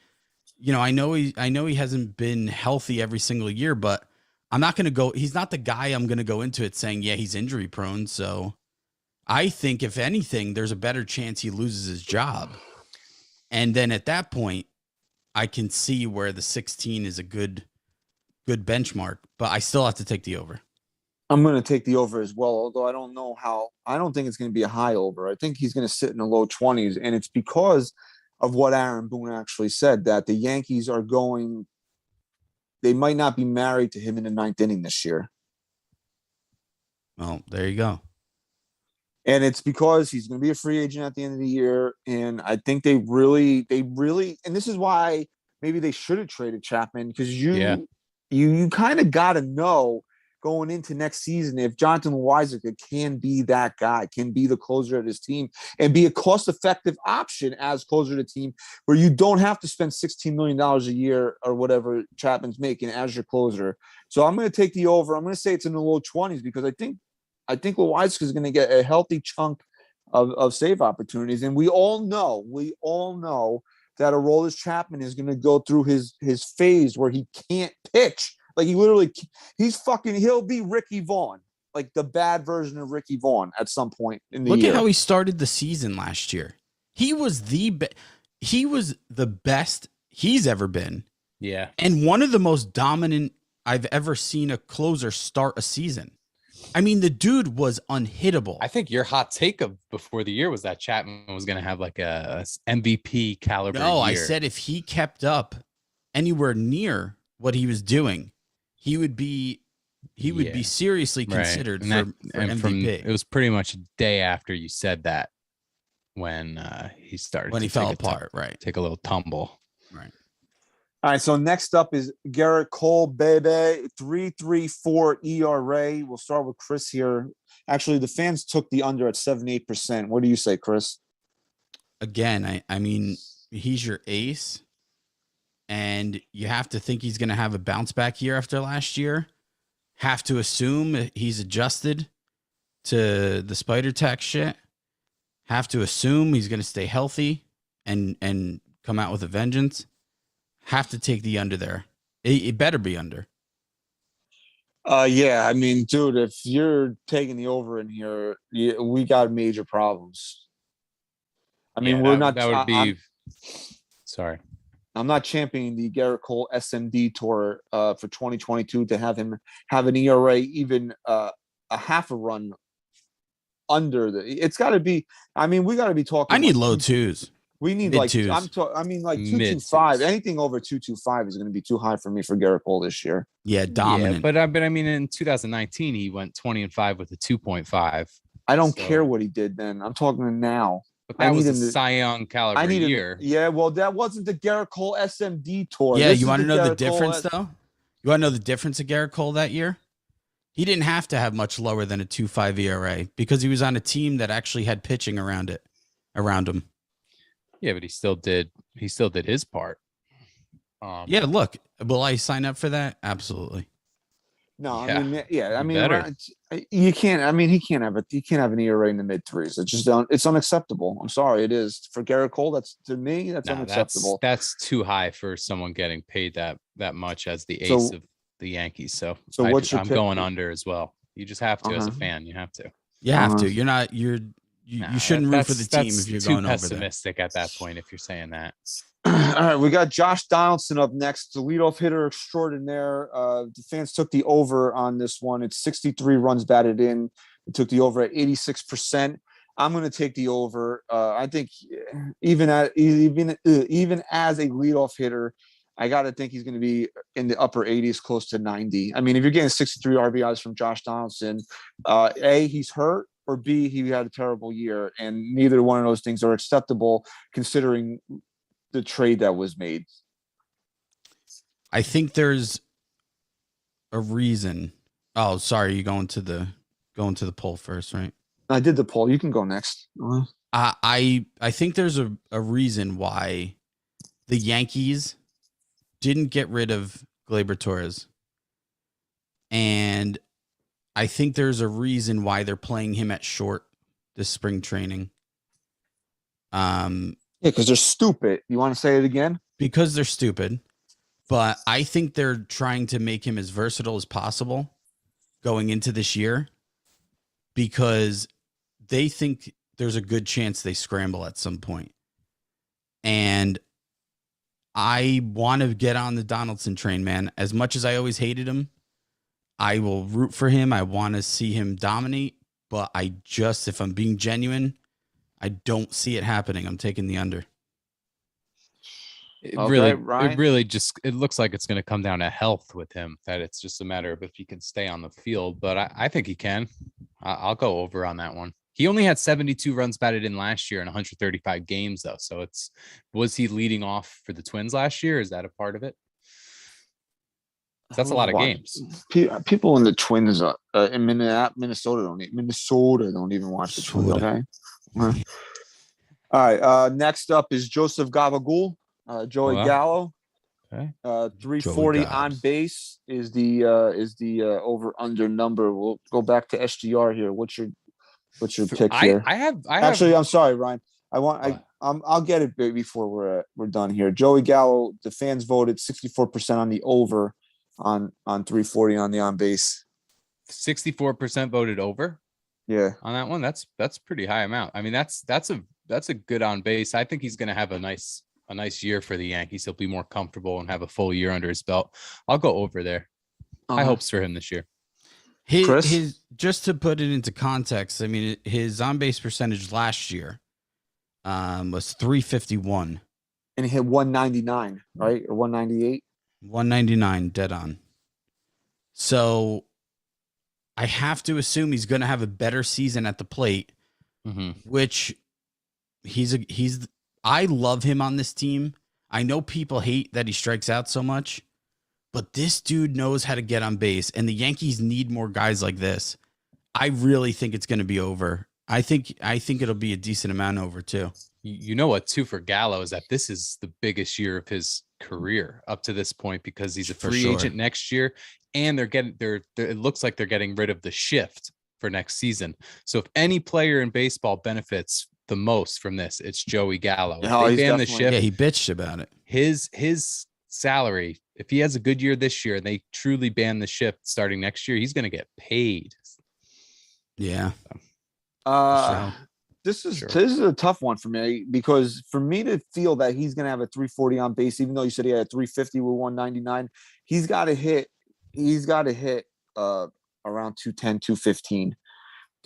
Do I think he's going to be 199 bad this year? Probably not. So I'll take the over as well. But that's also predicated on him, actually, not hitting 199. Right. All right, here's I'm gonna do this one first. Okay, is that all right with you? Yeah, Can I it's go? great, man. Okay, You all got right. it. The fans voted 60% under for this one. It's Aaron Hicks, 80 games played, and there's actual no games played on Baseball Reference. I just took the plate appearances and divided them by 4 because that's what the average plate appearances per game Right. is 4. So I got 80 games, and it's under by a lot. Okay. If the over under was fucking 3, I would take the under on 3 games played for Aaron Hicks. Oh man, way under, dude. Wouldn't even be close to that. Plus, it's more than just the injury this year. It's playing time because if he's not doing all right, they most likely aren't going to keep running him out there because they have options. Yeah. So, And add the fact that he gets hurt every other week. It's not going to be an 80 game season. I don't think for Aaron Hicks. I'll go under as well. I'd say there's a better chance Brett Gardner plays over 80 games for the Yankees. Yeah, really. You could say who's going to play more games for the than Yankees Aaron Hicks, and Brett Gardner isn't even a fucking Yankee. I agree with Okay. that. Uh-huh. All right, Kyle Higashioka, the number is 13 home runs. The fans took 78% on the over. Ryan, let's start with you. Well, he's got more than half of that already, and we're only in the spring. So, well, these ones don't count. Yeah, they don't roll over. No, It's like rollover minutes. Shit. It's not your unused PTO. No, I'll go over. You have to go over 13. He's going to be the starting catcher. He's going to get more games played this year than probably ever before in his career. He's got a power bat. He'll strike for some Higgy bombs this year. I'm thinking over 13 Higgy bombs this year. What are you thinking, Chris? Christian, can you go before me? I'm trying to look something up on Higashioka. I'm very conflicted about this number because it's right in the range that I'm thinking for Kyle Higashioka. I know a lot of people say, "Oh, if he's going to play starter minutes or whatever you want to call it, if he's going to get the starter share of the games, he'll hit 20, 25 home runs." As Chris said earlier in the show, when you have to factor in Kyle Higashioka as a starting player, now you're going to have a game plan for Kyle Higashioka. And we saw how when Kyle Higashioka took over the role as starting catcher last year, how he didn't hit nearly as well or basically at all as he did when he was just getting spot starts. So no, I don't think he's going to hit 20, 25 home runs this year. Can he run into 15? Probably. I'll take the over, but a very, very weak over on 13 home runs for Kyle Higashioka. Okay. So he had 10 home runs last year. He played in 67 games.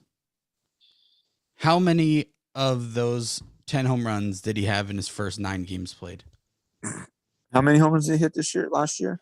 10. 7.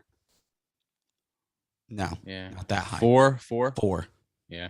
4 of them, almost half of them came then. And I believe it was 17 games when he had like 5 or 6 of them. And then the rest were just here and there. So again, adding on to his games, it would have to be significantly more than 67. And he'd have to get a whole bunch in the beginning before the league was just actually, paying attention to him enough and taking him seriously for them to figure him out. Let's see, though. This is a different role for him this year, too. This is actually, yeah, consider. You're right. You're right. He's not the backup anymore. He's the starter that can stay he the knows starter. he knows he's a starter. So right. But this is a good one. I'm gonna take the over. Huh? I'm gonna we've all been in agreement. Only I was opposite. Chris of you took the under on Donaldson. Donaldson. Oh, okay, yeah. I'm gonna take the over. I'm gonna be optimistic with Higgy. Yeah, let's be optimistic with Higgs. All right. Next up, the number for Aaron Judge is 30 home runs. 91% of the fans voted over. I'm taking the over. I mean, if you're thinking less than 30 home runs for Aaron Judge, then that's just not. Again, there's certain guys that have to hit certain numbers for it to be acceptable or not acceptable. But if you want the Yankees to do what you want the Yankees to do this year, Garrett Cole has to be way under 334. If you want the Yankees to do what you want the Yankees to do this year, Aaron Judge has to be over 30 home runs. You know, he's got to be pushing that 40 number. So I'm taking the over. I mean, again, we said if Aaron Judge was healthy last year, he'd be an MVP candidate. And he really wasn't because of, everybody's, gargling Shohei Ohtani. And, Vlad Guerrero was great too. But, Aaron Judge was right there with them for me. And, I feel the same way this coming season. So I'm taking the over on 30 home runs. Yeah, look, the Yankees only have a few more days before you can technically say Aaron Judge is going into his walk season. And that's going to be motivation too. And not necessarily saying they won't get something done before opening day, but that could just add fuel to the fire. He had 39 home runs last year, phenomenal year, but he still, even as good of a year as he had last year, didn't have what you truly know he's capable of. So I'm going to say he's going to put it all together, and it's going to be closer to 40. I'm going to say over. Yeah, I'll go over. I'll go over for Judgy as well. All right, we got DJ LeMahieu here. The number is batting average, and I love this number, actually. This is a really good one. It's 285 on the batting average. Chris, what do you got here, pal? I'm going to say way over 285. I think DJ not only bounces back, but DJ has one of the best years he's had as a Yankee. I'm going to say over. Now, SGR, you're up here, brother. You're the one that called you called the under. You did, on it dude. Last year. You did, man.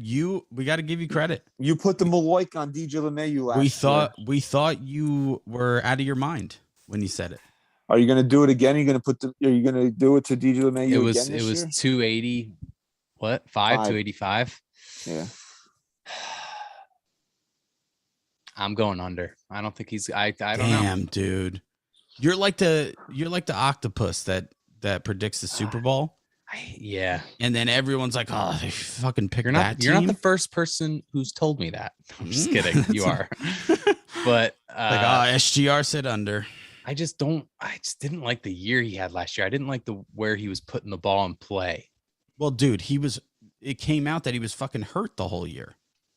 I don't know. There's only a handful of guys that I'm unfortunately pessimistic about. And right now I'm very pessimistic about DJ LeMahieu. He's one of those guys. You got to prove me wrong.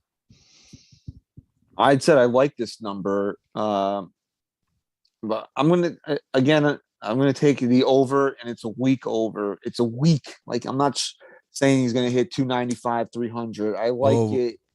I like it in like the, 289, 290. I feel like that's where he's going to be. We have some breaking news, dude. Yeah. You're not is reading it good the chat. News? Austin Meadows. Good news for the Yankees. Yeah, sure. Goes to the Detroit Tigers. What? Yeah, dude. Why didn't the Yankees get Austin Meadows? Oh, wait. Didn't we have a whole show on that where you said he might become available and the Yankees should jump all over it?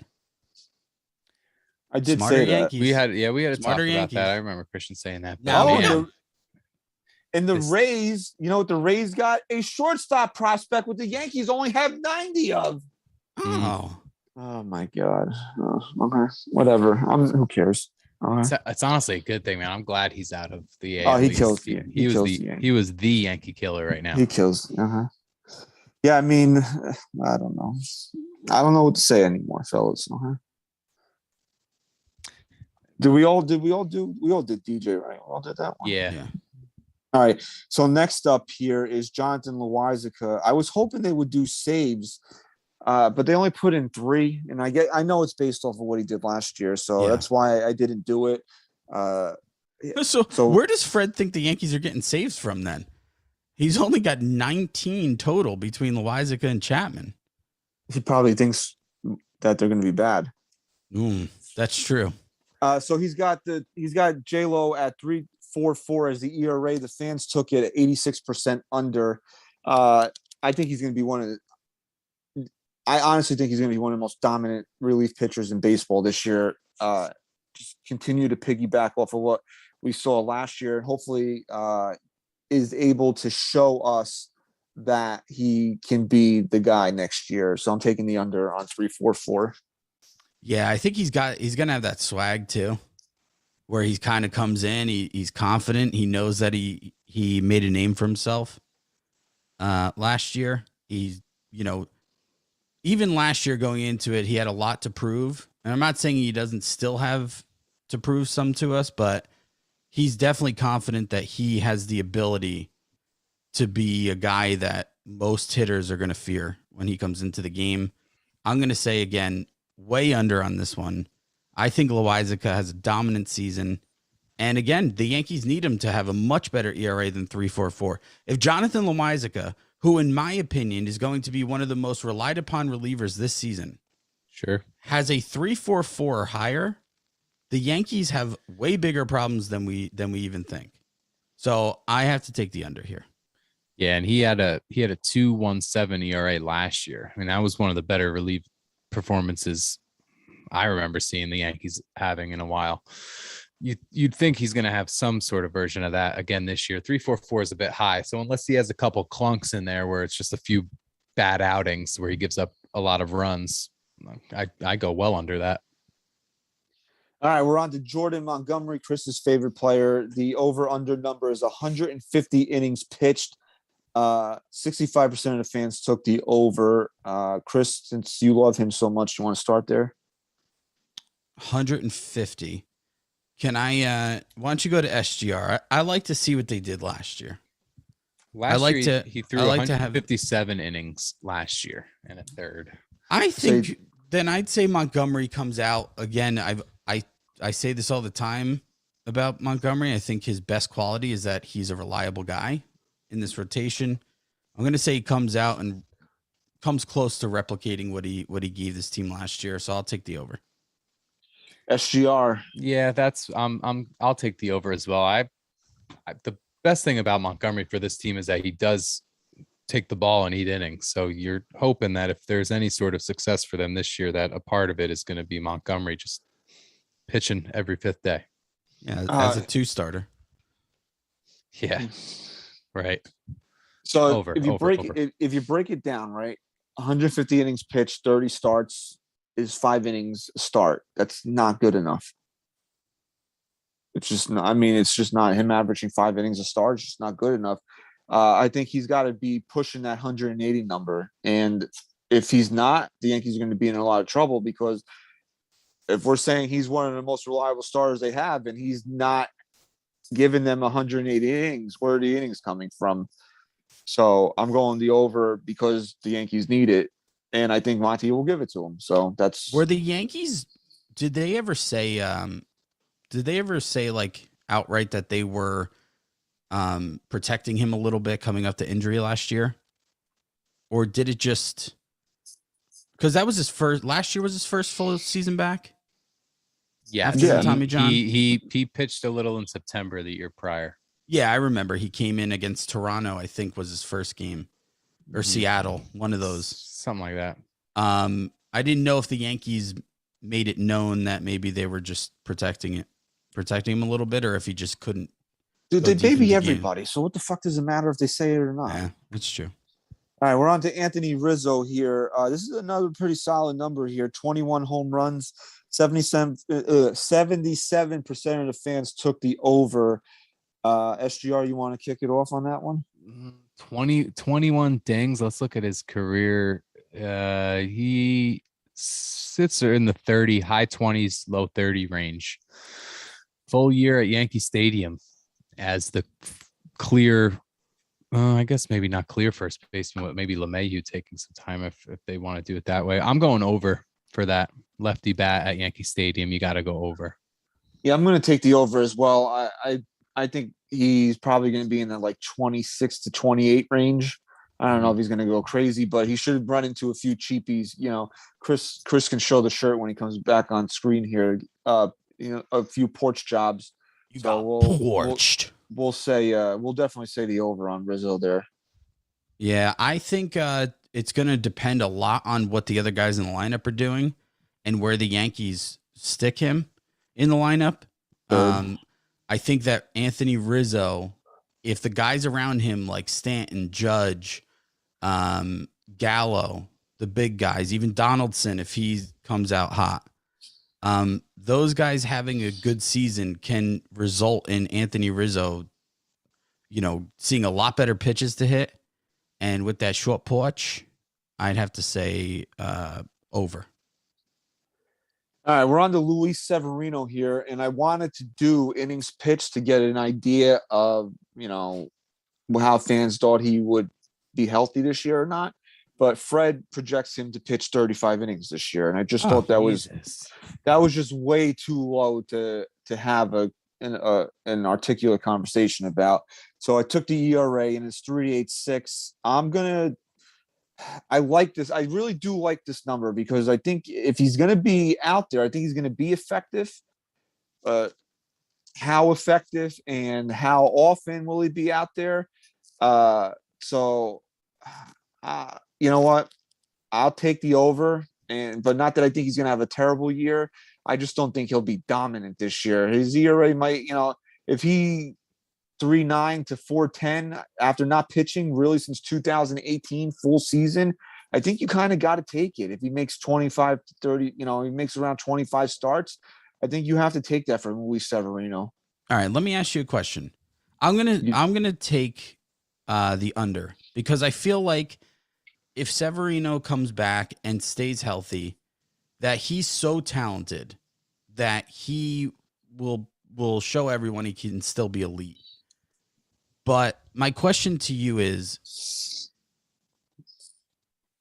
do you think that you're okay with that number? Like you would sign up for that just given his past? Or are you okay with it in the context of what the Yankees are expecting out of him? Like the Yankees are expecting him to be a 2, right? Are you okay with that? We talked about this last week. The Yankees need a legitimate 2. They fucked up by not getting one or getting somebody that was at least a 3, a legit somebody that you knew was going to take the ball 32 times and pitch well. They messed that up by not doing that. And I can't hold that against Luis Severino. Me personally, I can't hold the Yankees' stupidity against Luis Severino. So for Luis Severino, the pitcher, yes, I will take what I said, high 3s, very low 4s, making 25 starts because the guy has not pitched a full season since 2018. Now, that's not good out of your number 2. But again, like I said, I can't hold that against Sevy because the Yankees are dumb. I can't. Yeah. All right, fair enough. Yeah, that's a good point. I'll go with the over for Sevy. He's another guy. I think I have two players on this team that I'm kind of pessimistic about, and one's LeMahieu, the other Severino, because if those two guys can, come back and be that person that we once saw out of them, then this team goes from being a middle of the pack AL team to a true World Series contender. That's true. If either one or both of those two can really outperform my own expectations, then this team becomes elite. Because is there any other player on this roster right now that if he doesn't play above what Fred's projecting, that this team isn't a top World Series contender in the American League other than Luis Severino? No, you're right.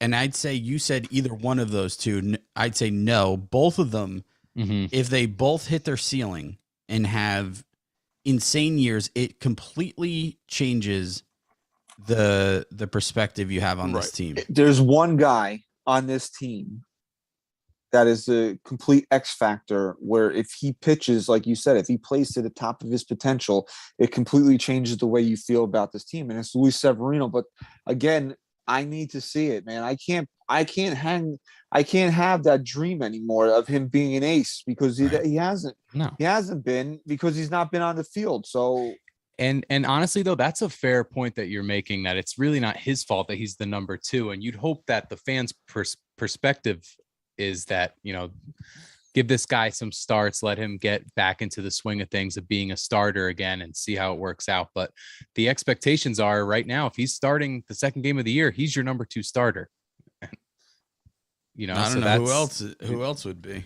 Unless Tyone gets, there's something that goes along with being a number 2. Now, Sevilla was already announced to start in the second game. No. I'm saying like over time this season, I said I don't know who else would be the 2 starter. All right, so let's jump ahead here because Tyone's actually not the next one, but the one following. Let's go to him. His over/under number is 132 innings pitched. 55% of the fans said over, so they're not confident that Jameson Tyone's going to stay healthy this year. You were just mentioning him, Chris. So start off Tyone. Man, I gotta think he'll stay healthy. Again, if I don't think these things, then I might as well not watch the team. It better be over 132 innings. I mean, it better be. I have to take the over. I think Tyone is actually gonna come back into form this year and be the guy that the Yankees thought they were getting and really kind of put it all together. I'm gonna take the over. Yeah, I see him hitting right around that number and over. He made 29 starts last year and threw 144 in a third innings. So you'd hope that he'd be somewhere around that number again this year. So over. Boing.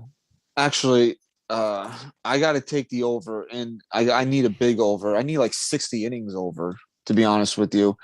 This is really the guy that you want to step up and pitch behind Garrett Cole, in my mind. Well, he's capable of it. He showed you last year how. Remember, was it July? Yes, He was the best pitcher in baseball in July. He was, and then he got hurt because that's what he does. And again, it's back to Brian Cashman, where the Yankees could have got him or Joe Musgrove, and maybe Joe Musgrove isn't, his whatever people look at isn't as sexy as Tyone's was. He didn't have 2 Tommy Johns. That's exactly correct. Joe Musgrove pitches and Jameson Tyone doesn't. So maybe you got Yankees need to start reevaluating how they do things and start getting guys that are reliable, and maybe not the best, but reliable, because reliable can help you win. Because you're not getting the best anyway. You're not getting the best anyway. If you're not on the field, you're useless. You're absolutely useless. Somebody said this, and it's true. The best ability is availability, and the Yankees seem to be acquiring guys that are not available. That just seems to be their MO right now, because they're all reclamation. They're just a team of reclamation projects, and it was Jameson Tyone last year. So I mean, he's got to put together a season, and he's entering his walk year. He's got to put together a season where you feel like he can legitimately be a guy that you trust in the postseason behind Garrett Cole. And not that the Yankees will be the third wild card, but still, Tyone reminded me a lot of James Paxton's final year here, where he was battling some injuries and whatever, but when he found his groove, man, you remember when Paxton had those like 10, 12 games in a row where he was just one of the best pitchers in baseball. Yeah.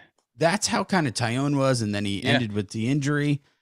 But I have more hope with Tyone. They're both guys who you would think are good starting pitchers, but Paxton never took it to the next level. It's like funny too. I think both of those guys, they started throwing their curveballs more, and that's what kind of made them more effective. Yeah, I think you're right. So good comparison. But so I'd hope. I think I have more faith in Tyone taking it to the next level and kind of proving he's more than what people think he is. Okay, that's your take. Yeah. All right.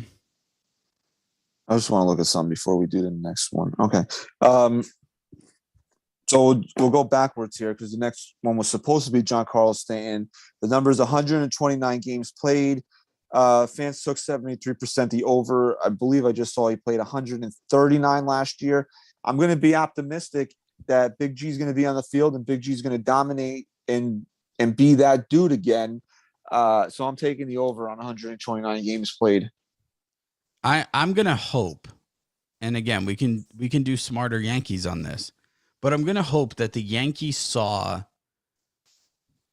how capable Stanton is of not only playing the outfield, but playing the outfield and becoming a better baseball player.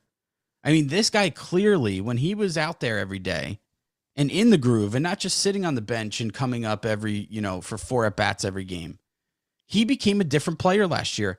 He arguably had the best season on this team, at least in the home stretch.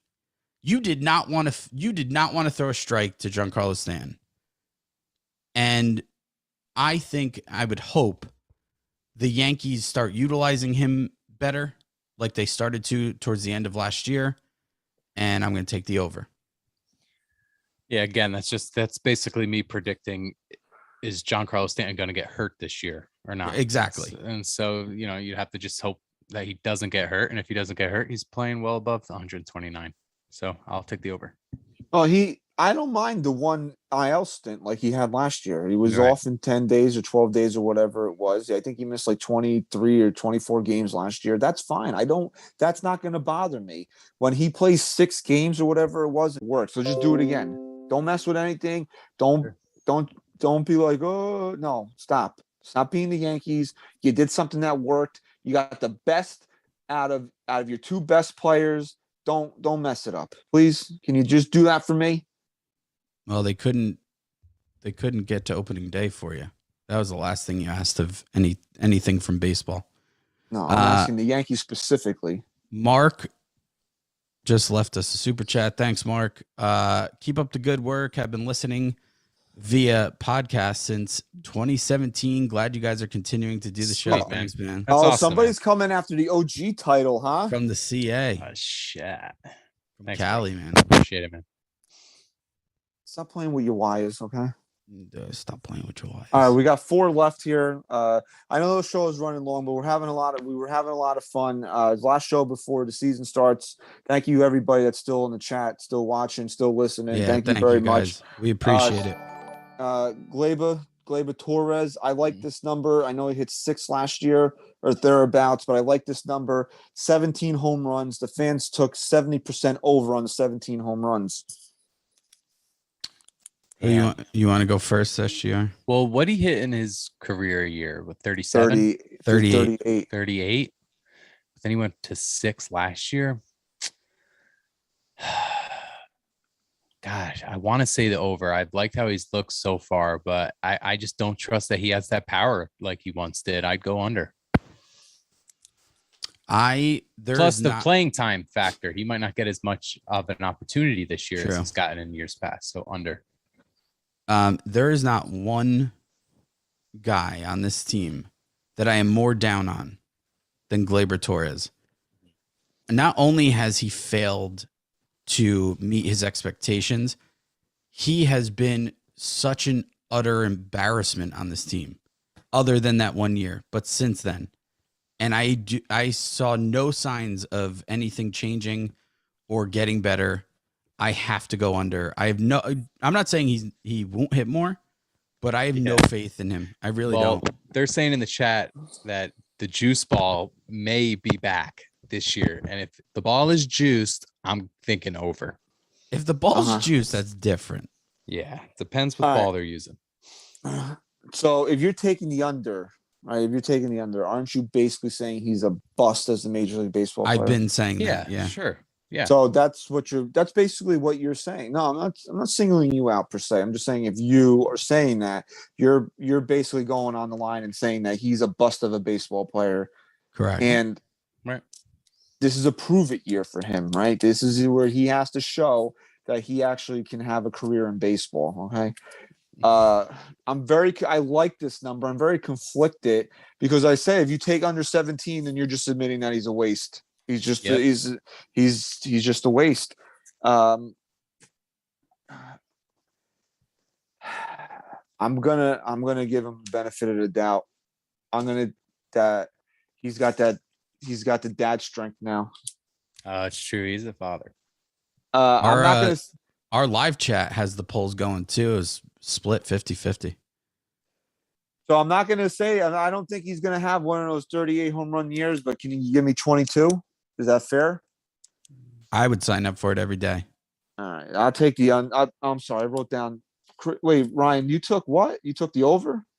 Under. No, we both Ryan. took the under. Yeah, we both took the under. You both took the under? Yeah. Where's Ryan? Why is Ryan not answering for himself? What? Did you Under. take the under on Because my brother speaks for me. I speak for him. You took the Yeah, I under? took the under, man. I took the under. He's a wash. All Scrub. He sucks. right. Gleyber Torres, you suck. All right. The greatest shortstop to ever live. Anthony Volpe. No, Isaiah Kiner Falefa. The number I took was 265 on the batting average. Fans said 70% over. This is like right fucking there again, dude. Like Fred, is Fred sober now? I Yeah, love so- that. No, I love 265 for IKF because I think if he hits 265, I like that. I think if he hits 265, then he's competent. I'll like that a I'll lot. like- That's I'm a gonna good. wa- I'm gonna watch him. I would definitely him, watch. okay? I'd watch that. I'd sign up for it today. I'm gonna take the under though, just because it's the Yankees and they punt it for this guy, and 265 would be him being a good baseball player, and they don't deserve IKF to be a good baseball player because of what they did. So fuck you, and no offense IKF, but I'm taking the under. Does anyone have IKF's numbers up from last year? No, I was gonna, but I didn't. I think he hit like. I'll do it right 270 now. or What do you something want? last I year. just want to know. I want to know how many games played he had last year. Oh, he played like 158. Okay. Yeah. Somehow And what was his remember. batting average? IKF played 158 last year, and he hit 271. Okay. I personally feel that IKF, because he's known more as a defensive guy, that he's going to be the type of player that if he's not getting consistent playing time, consistent at bats, he's really going to regress at the plate. I don't think he has the talent to, unless he's getting consistent at bats, to put up a 271 batting average. I'm going to take the under. Yeah, I'll take the under as well. 265 is a fucking great batting average for a Yankee. So to expect that out of a first year guy. It's actually his career batting average. Yeah. Yeah, look at that. I'm looking at it now. But he played his career in Texas, which is mainly, well, I guess they have a new ballpark that doesn't necessarily profile as a hitter's park, but we'll see how he does. I mean, you're playing shortstop for the Yankees, so there's that extra pressure there. It's his first year. And here, they're so- going to fuck with him. They're going to put him. He's plays second also now. And something catches. like that. He's gonna catch a few games too. Yeah, and they'll probably fuck with his swing, and he'll They'll start probably put trying him to in go the opposite outfield for a field, couple become a games. power hitter, whatever. Yeah, and it'll screw him exactly. up, and he'll hit Yeah. 230. He's a great oppo hitter. He'll start pulling the ball, and that'll be it. I'm going to take the under. Yeah. Yeah, I'll take under. All right. So Nestor Cortez is the final player, and his ERA, the number was 3.99. The fans said under at 66%. I'm taking the over because I just think the bloom is off the rose, man.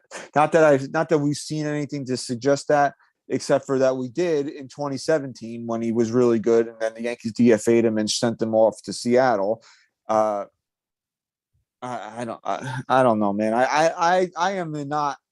I am not in love with Nestor Cortez like a lot of people on social media are. I don't give a shit about the goddamn turtle. Fuck the turtle because the Yankees lost in the wild card game. So who cares about? Did they kill the turtle? No, they No, fucked it's- the turtle. Did they? Oh, they fucked him. Oh man. Yeah, You Going wanna off the get- rails. You wanted to get thrown off the show? Okay. Going Yeah. off the rails. Yeah, maybe at this point. All right, so I'm taking the over. Ryan, you want to bang reptiles? Uh-huh. Yeah, okay, reptilians. Yeah, he's the fifth starter. So if he's going under 399, that's great. So I'll hopefully be wrong on this, but I have to say the over. I don't think his stuff will profile for a second straight year like it did. What are you doing with your cord? Are you Yeah, kicking it? Ryan. Oh man, I was just fucking moving. I didn't know I have to stay completely still during the You podcast. can't kick a cord. Can't kick the cord. Very I didn't temperamental. kick the cord. I did move my legs, so I'm so sorry that I moved Stop moving my your legs. position after sitting in the same spot for 2 hours. Stop moving your legs. Okay. You look thin, by the way. Me, I gained so much weight, man. No, you look thin. I got a Okay. gullet. Here's my thing with Cortez. Without looking, unless you guys have his numbers from last year up, I don't. Me neither. off the top of your head, real quick, how many games started did he have last year? 16. Christian? Did you look? Do you know? Yeah, I know it. Probably in the 20s. 14. That's it. 14. 14. It just felt like it. What was his ERA? So- Like 3.6? 2.9. Really? Oh, Jesus Christ. 2.9. Can I move? So has that been doing this the whole episode and you're just telling me now? No. Just recently. You're good Okay. now. Okay. Brian, you are an ophidiophiliac because that is a person that wants to have sex with reptiles. Okay. Oh my God. Ophelia. Yeah. All right. OGR. So if the Yankees are serious about him being in this rotation, then I have to take the over. If he's going to be really slotted into this rotation all year, I don't see that happening long term. I don't know. I'm kind of torn on it. I have to take the over though, which is unfortunate because I like to give players a benefit of the doubt, especially after his season last year. But 14 games, we were just so high on him because he stepped up and in a way we never expected him to. Right. And he finished out the year as a starter, right? Yes. Yeah. So this year he's starting as one and he would be removed at that point if he is shitty. And then that would be well above 399. All right, last one here. Yankee team wins. We got this from the DraftKings Sportsbook. Their number is 91.5 wins for the regular season. 69% of the fans took the over. And this is right on par with what they did last year. They had 92 wins in the regular season last year and 0 in the postseason. So 0 in the postseason. But you got to think, although it's incrementally, they did get better this year, but so did the American League East in a way, but also Baltimore got pretty much worse this year. So that's another team that you're just going to be able to totally take advantage of. So I'd say over. I'll go a little bit over that 93 wins. Chris. Yeah, I think that's exactly what I was thinking. 93. I'll take the over out of just staying positive. This is a 93 win team. Can we push? Can we when take you the play push? when you play the Orioles? How do you see? push All right, hook? so think Smarter about it Yankees. this way, though. Think about it this way. They won 92 games last year, and weren't they a 500 team against Baltimore last year? Oh, but they were 110 pace win after the All-Star break. That's all I hear anybody say. So, you know, that I think their win-loss is going to be it's going to come down to Baltimore. Can they rake against Baltimore like they've done in years past? Or are they going to be a 500 team against them like they were last year? Or they're only going to lose 2 games against them? Sorry. You sound like you're punching something. I'm just not going to talk then the rest of the episode. No, it's not when you talk. Your voice sounds beautiful. Did you get your quota in of words? Okay. I made the show extra. Well, I made the show extra long today, so you could get your full quota in. I think that Baltimore analysis just put me over the quota, so I'm good. Okay. Do I really want to say this is a 93 win team? That's what it comes down that's to. Kind of disappointing. I'm going to take the over because why? What the fuck not? else? Because if you're going to take the under, then what do you have to look forward to? Right. Then you're looking forward to being an 80-win team. It's not a confident over. No, it's just I'm definitely not confident either. But if they won 92 last year and they're better this year and the Orioles are still in the division, then you got to kind of imagine that they'll be right around the same number. It's funny, though, how we started using the word incrementally as the Yankees, how they've gotten better. And I've seen people start tweeting that the Yankees have gotten, quote, incrementally. Yeah. Better? NYY News is commenting in YouTube to lay off on Baltimore. So, yeah, they have a decent future ahead, but this is still going to be another year of just that incompetence. The show's 2 hours. We don't give a fuck about the Baltimore Orioles, okay? All right. Plus, SGR sounds like he's a fucking tornado watcher. All right. Like I wish I had my a bucket tornado right in front of me right now. We had a lot of fun doing. We had a lot of fun doing the live. We want everybody to join us Wednesday, I believe, 8:00 on NyynewsTV. Not only the fellas from NYYST, designated spitters. I believe the twins are going to be there. I believe Gary Sheffield Jr. is going to be there.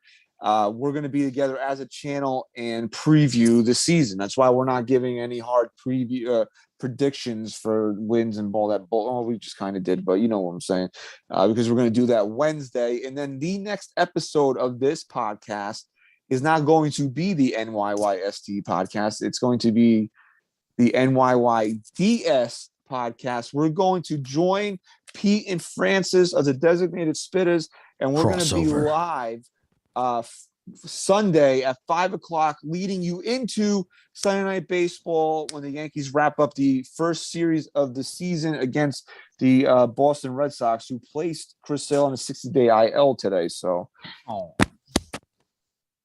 these injuries are not exclusive to the Yankees, but unfortunately for the Red Sox, I don't care about Chris Sale. Okay, so that's that.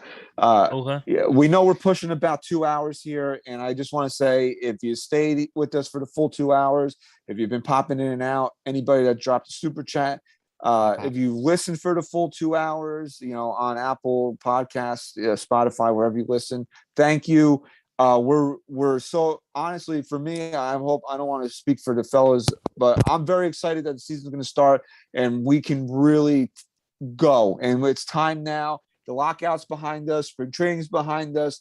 Now it's go time. It's time to do this. It's time to talk Yankee baseball and show you what not only NYYST, but NYY News TV is all about, and we're ready to take over. Okay, so thank you very much. You fellas got anything you want to say, parting words, and then we'll take it home. That's it, man. I'm good. Okay. That's it. That's it.